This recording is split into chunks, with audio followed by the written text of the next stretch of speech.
Nakabalagbag pa sa sumulong highway ang mga sasakyang sangkot sa aksidente. Nakatagilid ang isang truck at tumapon sa kalsada ang mga buhangin at hollow blocks na karga nito. Katabi nito ang 3 pang sasakyan.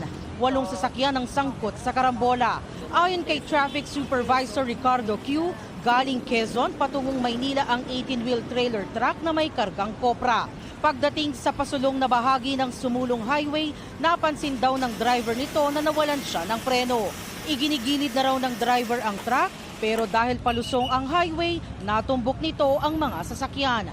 Sa takot na baka tumama sa poste ang truck, tumalon ang pahinante nito. Iika-ika pa nga ito pero di na raw siya nagpadala sa ospital. Walang nasawi o malubhang nasaktan sa pangyayari. Na-turn over na raw nila sa pulis ang investigasyon at ang driver ng truck. Anya, accident prone talaga ang lugar dahil pakurba at palusong pa ang highway. Kaya paalala sa mga motorista maging marahan sa pagdaan dito at ugaliing i-check ang mga sasakyan. Nag-loose brake tong truck sa Metroview pa lang daw. Nag-attempt na ng magpreno, parang lumulusot na. May mga sasakyan sa gilid niya. Lahat yun na ano niya. Buti nga yung driver ko, hindi nagkakaroon ng kaba. Nagagawa niyang paraan kaya walang taong namamatay. Tumalo na nga ako dahil baka mamaya na uruhan ako dyan sa ulo ng truck